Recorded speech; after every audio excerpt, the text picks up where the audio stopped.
I don't want to end up down there. Oh, I just nearly bend it. Hell. What's up, guys? Welcome back to the channel.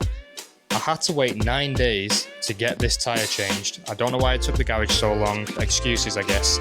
But we've got it back. We've got a nice stubby valve on there as well. It should be easier for filling a tyre up. I think it's on 35 psi, which is probably a bit too much for me, so I'm probably going to lower that. But I did say we'd weigh the wheel and just see how much it weighs, because I think it's ridiculously heavy, and that's why the Typhoon struggles to wheelie so much. So we're going to start by weighing the wheel, but what we're actually going to do today is just dial in the Overrange kit on the Typhoon, because it wasn't right. It definitely wasn't right.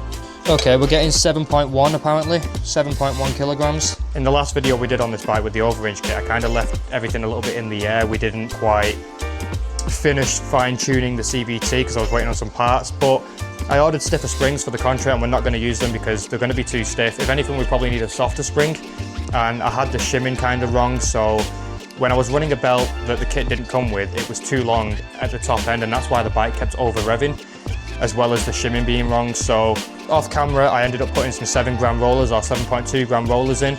But what I need to do is just run the Stage 6 belt, go back to the 6.8 gram rollers, and then try and get the shimming right, because I need to actually put a shim behind the variator and bring it all forward a little bit. It's just a bit too far back. We'll try and eliminate belt slip at top end, as well as making sure that the belt isn't getting chewed at bottom end, because that's kind of what was happening. Oh man, I'm not looking forward to doing this already. Oh my god. Yeah, she is heavy. Alright, we'll just stick a little backup right there. You know what, it probably would have made more sense to just remove the caliper first. If you guys end up doing this, I would say just remove the caliper. Probably going to be a lot easier for you. I do have a hammer, but I'm just going to use this ratchet spanner.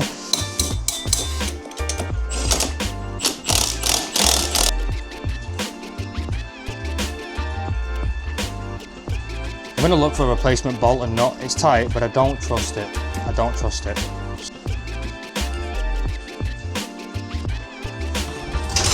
I love this scooter because it comes off of its stand nice and easy. That one's a pain in the ass. Yeah, I really wish I didn't say that just now, because it's going to come back to bite me in the ass later on. That front brake's doing nothing. There we go. 33.3 kilo. Apparently 32.1. I don't believe that for a second. We'll weigh the wheels separately and find out, because this thing's really light on the front end. Yeah, they're both spreading out the weight evenly enough that they're almost reading the same. There's no way that front end's as heavy as that one, not a chance. This is so light. Yeah, it's a bit windy today, guys. I just heard a crashing sound behind me as I walked over there, and I turned around and my camera was on the floor. Great. So, don't know if you guys can see that right there. That's my lens guard, my brand new expensive lens guard. Quite nicely scratched. So, yeah, it's going to be one of them days, I guess. At least I didn't have the lens exposed and smash the lens. So in one of the last videos I did, I said I was going to get some mirrors that are the DPM mirrors that are on the Yamaha slider for this bike, which we've got right here. We're going to try and install them and see how they look. I'm not too concerned now with how they look, more how I can see out of them, because I can't really see out of these ones. They're just not very good. And this is actually a good time for me now to see if this is a backwards thread, because I'm pretty sure the one on this side isn't, whereas it was on that bike. Yeah, it's not a backwards thread on this side either, I knew it.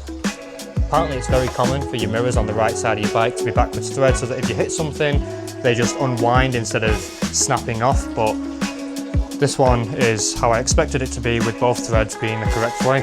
It's windy today, oh my god. I don't know what to do. I don't want the camera to fall over, and I don't want, fuck off. I don't want this roof snapping, because I know it's on its way out. At some point it's going to snap. Oh, don't even. I think the threads are knackered on this hole. So maybe we could drill this and re-tap it. I do have a tap and die set. Should we give it a try?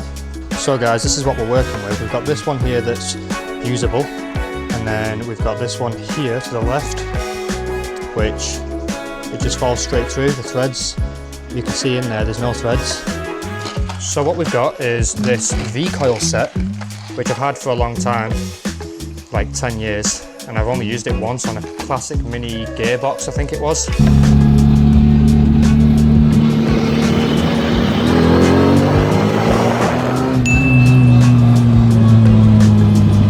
Yeah, boy.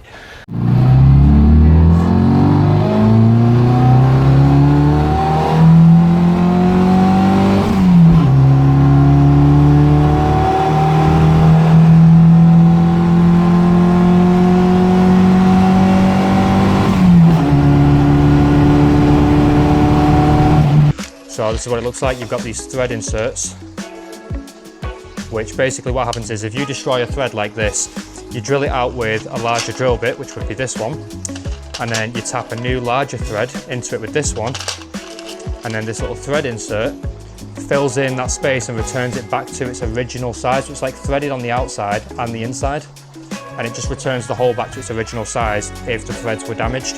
We've also got this, I don't know if I've ever used this before, and this is just a regular tap and die set. And as you can see, very similar thing. You've got these, I think these are the, I don't know, is this the tap, is this the die, who knows? You guys will probably know better than me. Similar sort of thing, again, these will cut a thread into a hole, and these will cut a thread onto a bolt.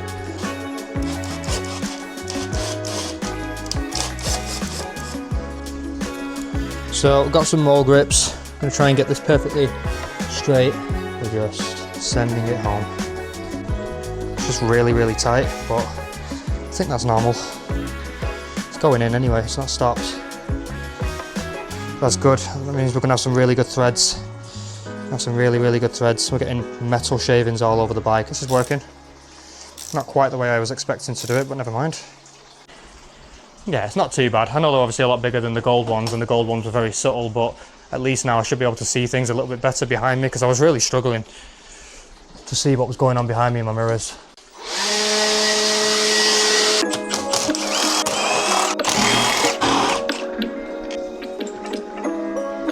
Where did I put the nut? Big long nut I just had, where's it gone? There it is. Everything 10mm just goes missing. So, wow, look at that.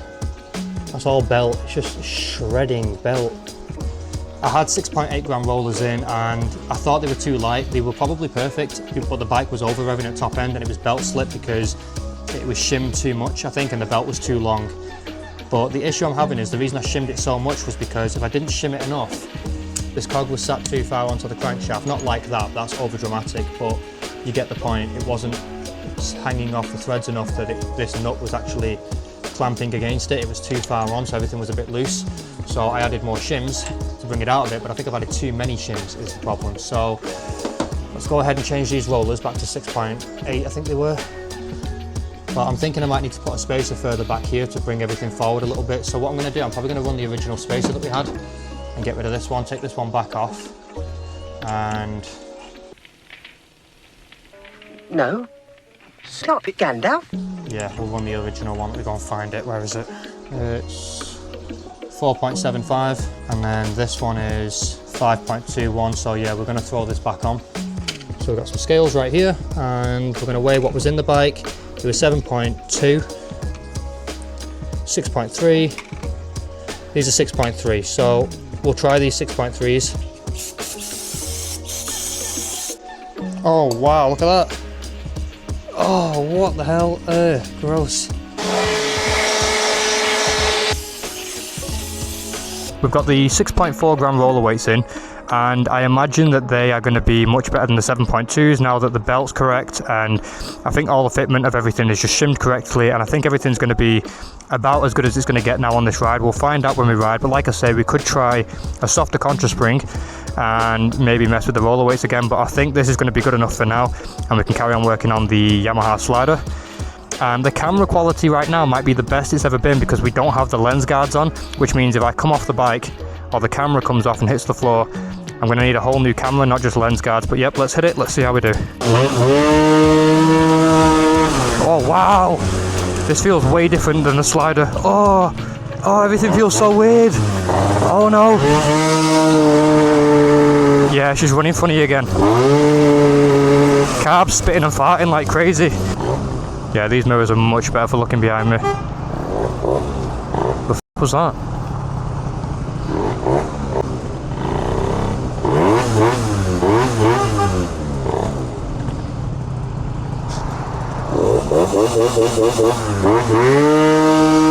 I think that guy behind me was enjoying it. I was wondering what all the beeping was. Okay, take two.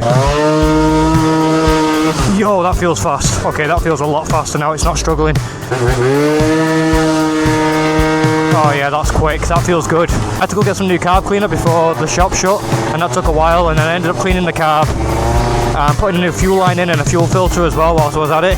so it just dragged out a little bit. It's been about 2.5 hours, but yeah, she is flying. This feels rapid. Jesus. It still feels like there's something a bit wrong with the fueling though, just a tiny bit, but it is flying now.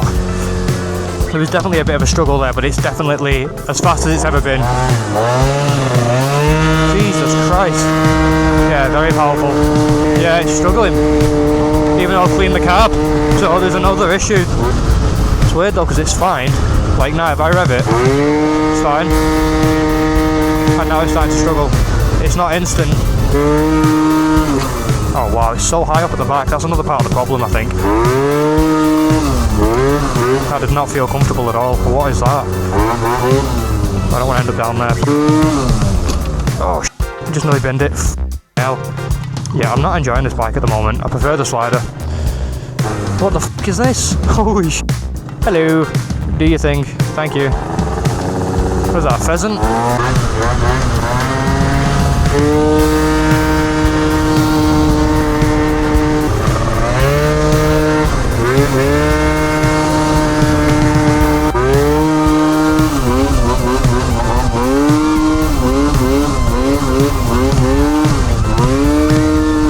So, it's day 2, working on the Typhoon.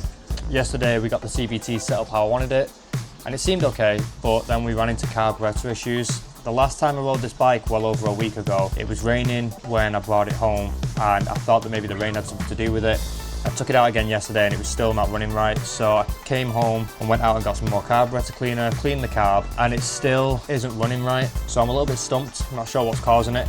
I'm going to clean the carb again today because the main jet, when I tried to take the main jet out to clean it, it came out with another piece that was supposed to stay in the carb. So I'm going to separate them 2 pieces and see if something's clogging it up there. But I don't think it's that, because full throttle's fine until it starts to get up to a certain speed almost. Like you can rev it full throttle and it seems okay, and then it starts to struggle at maybe 30-40 mile an hour. It's weird, I don't know what's causing it. I checked a few things. I pulled over at the side of the road yesterday and made sure that the nuts on the cylinder kit were all nice and tight. They were not loose, but I could tighten them up, which I found it to be like that a few times. Every now and again I can tighten them back up again, so I might have to get some new studs and nuts, but that's not causing the problem either. So I might even check for air leaks and just see if there's an air leak somewhere, because I know that the new Polini manifold is a little bit perish and starting to crack, and it's only been on the bike for a year. But anyway, the new component that I need to put on the bike that I completely forgot I had is this YSS shock. So we're going to get this on today. Should look really nice and be a good replacement. I'm hoping it's shorter and softer than this one, because this is just, I mean, what are they even doing? What are those set of springs right there, these coils even doing? They're so tightly packed, it's almost pointless. You've only got a little bit of spacing up here at the very top, whereas this is nicely spaced all the way throughout. So I'm hoping it'll just be softer and bouncier, because trying to wheelie this thing, I've realised now it's a nightmare. After being on the Yamaha slider for a week, I've realised how much I'm starting to not like this bike. Aww. It's fully tuned and it just struggles to wheelie. It just doesn't make sense. The front's too heavy, the back is too high, suspension's too stiff, handlebars too wide, no backswing. Yeah. Okay, so I've just spent 10 to 15 minutes taking all these panels off the side and off the back and the spoiler and everything like that, so I can see where this spring actually goes. I didn't need to do any of that. All I had to do was take the battery out. As you can see right there, that is the nut and the stud for the top of the suspension. So yeah, if I just took the battery out, I didn't have to take all the plastics and the spoiler off. Awesome. Whoa. All right, touchdown, seems okay. Just take that out of there. If you didn't see my older videos when we did the engine build, this is a new bushing. All the bushings in the casing and in the swing arm, everything, it's all brand new bushings. Split these like that, and one goes on there like that. This thing gets seated in like that, and then this one goes on top. I think that's how it works. This is going to be awkward. So earlier in the video I said that the Typhoon rolls off the stand very easily, and I like that. Well, now with this new spring, the Typhoon actually rolls off the center stand a lot easier, and it actually rolled off the stand 3 times, one of which I didn't catch it and it hit my car and left a big dent in it. So yeah, we're gonna have to do something about this center stand now, because the bike refuses to stay upright. definitely lower down. Like I can get my feet on the ground now whilst I'm sat down. Like normally I'm struggling, I'm like on my tiptoes. Yeah, this feels like it's definitely much easier to get my feet down, which is nice, that's what I wanted.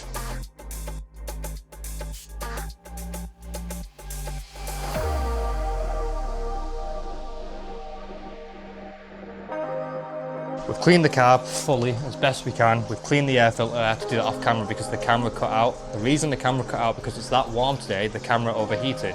So I put it in the freezer for a little bit. Hopefully the lens isn't too foggy from being in the freezer. That looks fantastic. That looks a lot better. We'll give the bike a ride and see how it is. But yeah, we're just gonna start it, let it idle for a minute, get warmed up and get fuel back into the carb. And yeah, we'll take it for a run and see how it is.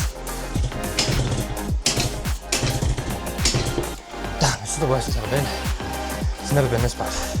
The vacuum line had come off the carb and then I put it back on and it started and it ran, it cut out again and then it just wouldn't start. So I'm not sure what's going on, but I put the choke in, it's started now. She's idling. We'll give her a good run and see if she's any better. Hopefully she is. Okay, so we've got new suspension. I've cleaned the carburetor. Hopefully this time it is actually clean and it works. And I've just changed the rollers from 6.4 gram rollers down to 6 gram. So we'll see if she's any better. Because I think yesterday she was just under revving a little bit. So we'll see. Hopefully she's good to go. Let's find out. Okay, that feels pretty good. Let's find out if she's still got fueling problems. Yeah, there's something wrong still with the fueling. Struggling. How weird is that? I wonder what's causing it. So I've cleaned the carb twice. It's not the carb. I mean, it could be the carb, but it's not a cleanliness issue, you know? So I don't know what it is. I really don't know what it is. I'm not sure what to do. How's the suspension? Let's have a little go of a wheelie, see how she comes up.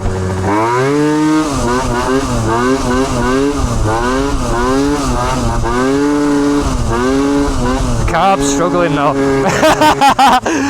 Yeah, I've definitely got running issues and I'm not sure what it is, but I'm happy right now. I'm still enjoying it.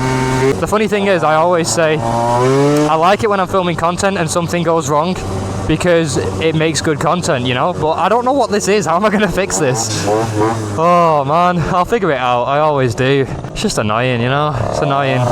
It's nice afterwards when it's like, yeah, I fixed that, I did that.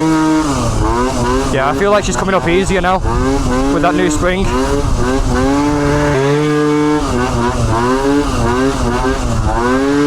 I guess we have to do an air leak down test. I'm going to have to find my blanking plate and my rubber for the exhaust that I used to block off the exhaust port, because I have no idea where that's gone since last year, so I need to find that, probably in the attic somewhere. I was going to go for it, but I don't trust... Is that a Hilux Surf? It is a Hilux Surf, I love those. Oh, I'm barely even touching the handlebars right now, I'm just letting it do its own thing. Holding onto the handlebars going over that is horrible, and at some point my resistance against the handlebars on that road is going to cause them to snap off.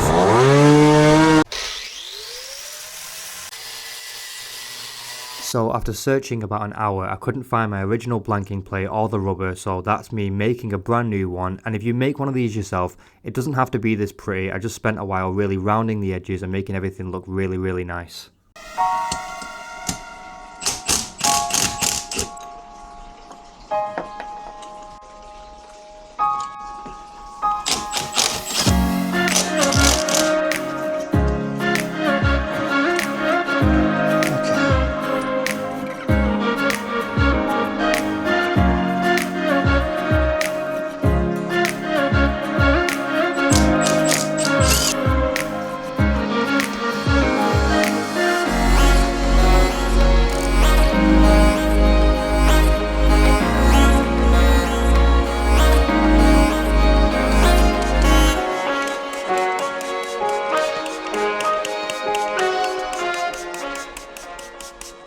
Looking like it's not an air leak issue. We don't have any air leaks.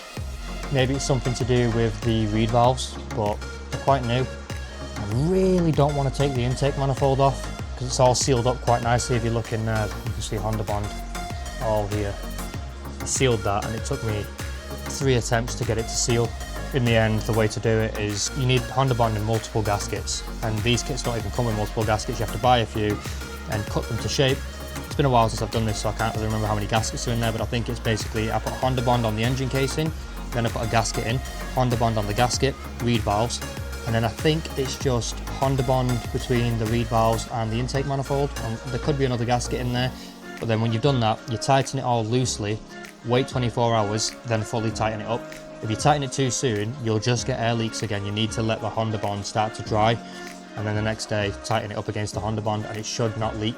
But right now it's looking like it's holding 6 psi, and I don't think we've got any air leaks, so we'll wait for half an hour and then see if it's gone down, but we might not have any air leaks. I was expecting the intake manifold to be the main problem. It could just be the carburetor then that's the problem. It could be this being perished and split right open. You can see it's completely split. That could be the issue. I don't know for sure. It's still not running right, and I'm not sure what it is. We could try a different spark plug. If it's got an air leak, it's very, very slow. It's nothing that I'm going to be concerned about. It's taken a long time for this gauge to move, so I think this engine's holding up well. It's not got any air leaks after a year since I built it. What's the problem then? It could be the reed valves, could be something to do with spark, or it could just be something to do with the carb, like that rubber boot there being perished. So when you do an air leak down test, you want to pump the gauge up to 6 psi and wait about 30 minutes to see if the gauge goes down. If we have an air leak on this bike, it's definitely a very, very slow one, but like I say, wait 30 minutes and you'll see. And the places that you want to check for air leaks are the intake manifold, anywhere where two mating surfaces come together, so like here and here, the cylinder head and the cylinder itself, the cylinder and the base where it mounts to the engine, between the two crankcase halves of the engine, the crank seals behind here. So if you take all the CVT system off and the variator, you'll have a crank seal on this side, and if you take off the stator, fan wheel, there'll be a crank seal on that side of the engine, and it could be leaking there. You could even have like a little bit of a pinhole somewhere in the casing that you didn't know about. Stuff like that, that's where you want to look for air leaks. But this is looking like a pretty sound example of not having an air leak right now. It's holding 6 psi quite nicely. As I showed earlier, the way we test for air leaks to visually inspect is to take soapy water and just spray it around anywhere that you suspect might have an air leak. And if it has an air leak, it will start to bubble and you'll see it. It's normally quite obvious. This engine in particular right now is looking like it doesn't have any air leaks, so I can't show you that, but I will bring up footage from a previous video where I did have an air leak on a different scooter, that one just over there. And yeah, you need to get those air leaks fixed because it'll just make your scooter run lean and you could heat seize the engine. But yeah, you want to make sure you've got no air leaks, and this is the best way to test. So you block off your exhaust port with a rubber bung and a metal clamp of some sort. Stick this into the intake manifold, make sure your piston's at bottom dead center, put your spark plug back in nice and tight, pump up to 6 psi with any type of pump you want. This is just the one I've used. I've put some of this system together. I managed to get this gauge on its own. I had to buy this separate. I think I bought all the lines and everything separate, and then had to make a bung sort of thing down here for this to actually work. I had to make something that would fit the inlet manifold and silicone seal it all, as you can see, and it works. This gauge actually works. If we have an air leak, it's a very, very slow one, and I'm not too sure where it is, but I don't think that's what's causing me my engine problems right now. If you have any air leaks, you definitely want to find them. This is the best way to do it. Sometimes people will run the engine and just spray like WD-40 or carb cleaner around areas where they think it might get pulled in because of an air leak. Doesn't always work. The idea is that when it gets pulled in, you can hear the revs pick up because it's getting an ignition source as well as fuel. It doesn't really work in I've tried it before and it didn't work for me. This is the best method, putting air into the casing that will push anything out, and you'll see bubbles getting blown as soon as you spray soapy water in the right place. That's the best way to do it, and it'll just save you a lot of hassle of wondering, why can't I fix my bike, what's wrong with it? It's probably an air leak, and that's the easiest way to find it. It's been half an hour and the gauge has barely moved. We're just slightly under 6 psi, so I wouldn't worry about it. We're going to change the spark plug, and all I could find was this one I used to have, but it's not got the washer on it, so I'm going to stick this on there. But then the next issue is the gap. The gap is non-existent, so we're going to do 2 of these. We've got 0.33mm and 0.35, that's 0.68. So between 0.6 and 0.7 is what you want this gap to be on this engine. So we're going to try and sort that gap out and see if it's just a spark plug issue. Let's get it open because it is just non-existent, there's no gap. There we go, it's starting to open up. Let's have a look, let's try and get these in. Yeah, that's fine. So I'm going to try and use this spark plug and see if it fixes my problems. Okay, so we've got a new spark plug in, she's running again, carb's back on, exhaust is back on. And I decided to change all these little screws down here because they were rusty and they didn't look very good. But the problem with these ones is that they're the same as these ones in that they've got like a lip, like a big, it's almost like a big thick washer. so they wouldn't fit, so I had to drill the plastics out a little bit to make them fit, but now it's looking much nicer. It has been a long ass day. I've been on the bike for 7 hours. Plus everything we did yesterday, which is all going to get made into one video. We have to do a lot of cutting things down. Nope, still spitting. Damn. At least we know it's not the spark plug. That's worse. That's actually worse. We'll just give her a little ride anyway, now that she's built up again, and just see how she's doing. Wow, nearly 700 miles on this engine. It's not bad. I feel like she's getting better. Like, I'm not feeling the struggle there at all. That's weird. Maybe she's clearing up now. Like I say, we'll give her a good ride and just see how she's doing. Hopefully that's it. Hopefully it fixes itself. That'd be great. Yeah, she's revving good now. I think she's fixed. Feels good. I'm not feeling any issues. Yeah, she feels good. I think it's just fixed itself. Whoa, we are flying. That was quick. That was quick. Okay, hopefully you guys can hear me. I had the camera off for a little while there, but on the way home I just hit 61 mile an hour. I've never hit 61 mile an hour on this bike before. That's crazy. Right guys, that's it for now on the Piaggio Typhoon. I think we've done everything I want to do other than aesthetics, which we'll get to at a later date. But yeah, it was weird because I took her out then and she wasn't really running right, and as I stayed out she just fixed herself. So it's fixed. I'm happy about that. There could be more dialing in on the CVT, but I'm done. I'm going to call it a day with the CVT for now. I'm going to start working on the Yamaha slider and getting that tuned, I think. The only other thing we can do with this now is the aesthetics, which I'll do probably later on, which is looking good. We changed them screws, we've put these new mirrors on, changed this rear suspension. It definitely feels better to ride with the new suspension because it is lower down and I can get my feet on the ground easy when I stop, and it does wheelie a bit easier, but it's just a very difficult bike to wheelie, and I think I'm done with it for now, with everything. I just want to put it to the side, start on the slider, and we'll use this as the backup when we need to go somewhere fast. But yeah, we've got a lot of work to do on the slider. Another thing as well, actually, on the way home, it started revving really high. Like, it changed all of a sudden. Like, everything was, you know, fine. And then as we got closer to home, I feel like it was revving higher when I was setting off, and even at top end, whereas it wasn't doing that when we first went out. Maybe it's just in my head, I don't know. And there was one more thing. Oh yeah, we got 61 mile an hour. So she was struggling on most flat grounds, but then we got one little downhill on the way home where she hit 61 mile an hour. Maybe there's something still not right with the tuning that's going to come back, and I'll have to find out, you know, like the reed valves or spark plug again, something along those lines. I really don't know what's been going on with it this weekend. We're going to put the Piaggio Typhoon on hold for now. Get on with the Yamaha slider next, and then we'll do something about the aesthetics on this, and then try and get more bikes on the channel. If you enjoyed the content, hit that like button, drop a comment below and subscribe. I'll see you in the next one. Put the team on my back, never fold, never crack.